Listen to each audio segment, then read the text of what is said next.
Hello बच्चों, let's see the question.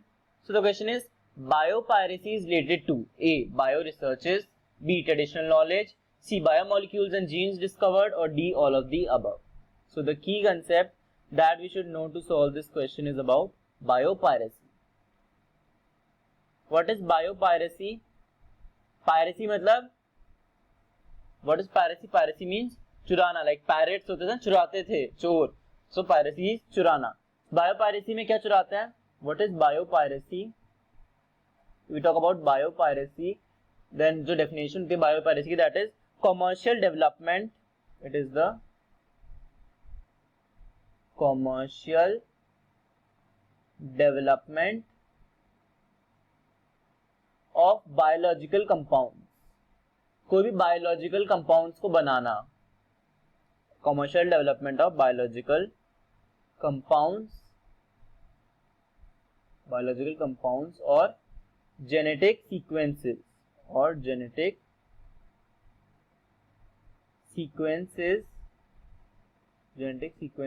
by technologically advanced countries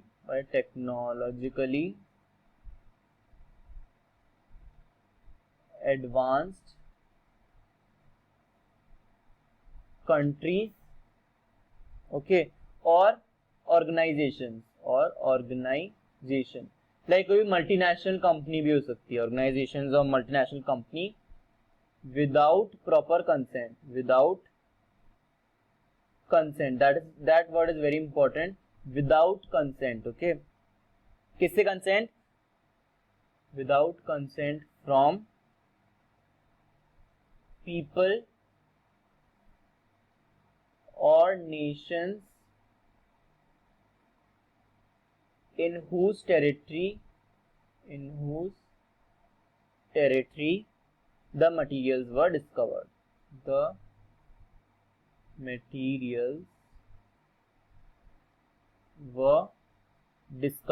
That is what biopiracy.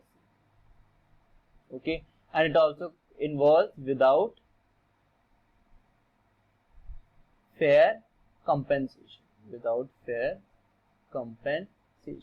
So what does it basically mean? कि कोई country है, कोई native country है, वहां पे कुछ मिला. ओके, जैसे अपने इंडिया है, यहाँ पे नीम को हम यूज करते हैं. ओके, सो इंडिया में नीम को एंशिएंट टाइम से यूज किया जाता है और इंडिया ने पूरे वर्ल्ड को बताया नीम के बारे में. सो अगर कोई दूसरी कंट्री जैसे यूएस हो गया सपोज, उसने, या यूरोप हो गया, उसने नीम को पेटेंट कर दिया, मतलब ऐसे कमर्शियली डेवलप कर दिया और पेटेंट कर दिया कि हमारे अलावा कोई मैन्युफैक्चर नहीं कर सकता इस प्रोडक्ट को, नीम से बनाए हुए इस प्रोडक्ट को कोई मैन्युफैक्चर नहीं कर सकता. और इंडिया से कोई कंसेंट नहीं लिया, ना इंडिया के पीपल को, ना इंडिया को कोई कंपेंसेशन दिया फेयर कि हम आपका प्रोडक्ट यूज कर रहे हैं, हमारे आपके प्रोडक्ट का पेटेंट कर रहे हैं. That is known as biopiracy. उन्होंने हमारे प्रोडक्ट को चुरा के खुद के नाम पे कर लिया. Okay, so that is known as biopiracy. So let's see an example.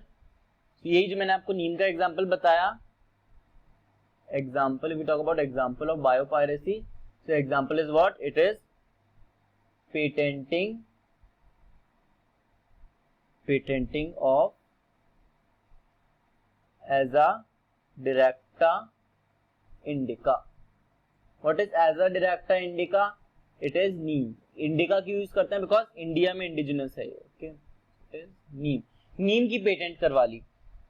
नीम को हमने एंशिएंट टाइम से यूज किया है क्योंकि इसमें एंटी माइक्रोबियल प्रॉपर्टीज होती हैं और हमने पूरे ग्लोब के साथ पूरे वर्ल्ड में शेयर किया कि नीम की एंटी माइक्रोबियल प्रॉपर्टीज और इसका यूज. लेकिन इन द ईयर 1994 ईयर में क्या हुआ? जो यूएस डिपार्टमेंट था, US department of agriculture and एक यूएस की कंपनी WR Grace क्या थी? It is American company. इनके पास क्या आया? इनके पास एक यूरोपियन पेटेंट आया. They received a European patent.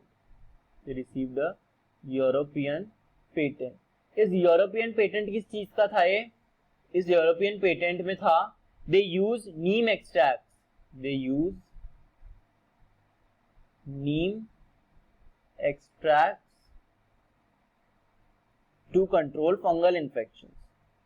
To control fungal infections in plants. Plants में फंगल इन्फेक्शंस को कंट्रोल करने के लिए नीम एक्सट्रैक्ट का यूज करने के लिए नीम एक्सट्रैक्ट का मैन्युफैक्चर करने के लिए यूरोप में एक ऐसा पेटेंट हो गया था। अब नीम की जो एंटी माइक्रोबियल प्रॉपर्टी है अगेंस्ट फंगस, बैक्टीरिया, वायरस, ये तो इंडिया ने बताई थी, लेकिन पेटेंट किसने करवा लिया? यूरोप ने। So that is an example of biopiracy. Okay, so let's see our question. So biopiracy related to bio research, कोई हमारी रिसर्च भी चुरा सकता है ओरिजिनल। ट्रेडिशनल नॉलेज, जैसे अभी मैंने बताया, नीम की जो ट्रेडिशनल नॉलेज है उसको भी कोई चुरा सकता है, अपने नाम करवा सकता है, that is also biopiracy, and it is also related to biomolecules and genes. So all of the above are related to biopiracy. So option D is the correct answer for this question. So I hope this concept is clear to you. Best of luck. Thank you.